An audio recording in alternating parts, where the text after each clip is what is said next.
ہم سے موسیٰ بن اسماعیل نے بیان کیا، ان سے وہیب نے، ان سے حشام نے فاطمہ کے واسطے سے نقل کیا، وہ اسما سے روایت کرتی ہیں کہ میں عائشہ رضی اللہ تعالی عنہا کے پاس آئی، وہ نماز پڑھ رہی تھیں۔ میں نے کہا لوگوں کا کیا حال ہے؟ تو انہوں نے آسمان کی طرف اشارہ کیا، یعنی سورج کو گہن لگا ہے۔ اتنے میں لوگ نماز کے لیے کھڑے ہو گئے۔ حضرت عائشہ رضی اللہ تعالی عنہا نے کہا اللہ پاک ہے۔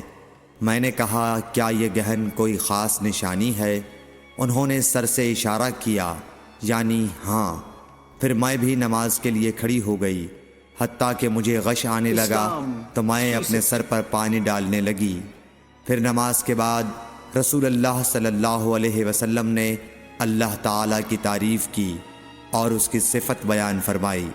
پھر فرمایا جو چیز مجھے پہلے دکھلائی نہیں گئی تھی آج وہ سب اس جگہ میں نے دیکھ لی، یہاں تک کہ جنت اور دوزخ کو بھی دیکھ لیا، اور مجھ پر یہ وحی کی گئی کہ تم اپنی قبروں میں آزمائے جاؤ گے۔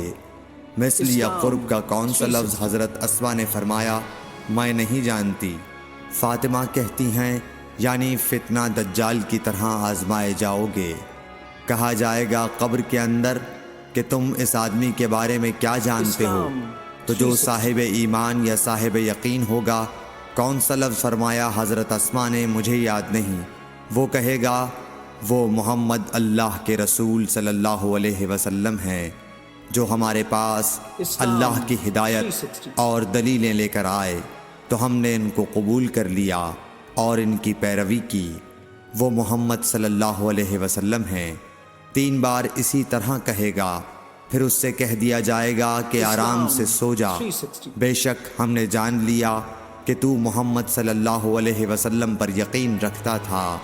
اور بہرحال منافق یا شکی آدمی، میں نہیں جانتی کہ ان میں سے کون سا لفظ حضرت اسما نے استعمال کیا۔ تو وہ منافق یا شکی آدمی کہے گا کہ جو لوگوں کو میں نے کہتے سنا میں نے بھی وہی کہہ دیا، باقی میں کچھ نہیں جانتا۔ صحیح بخاری حدیث نمبر 86۔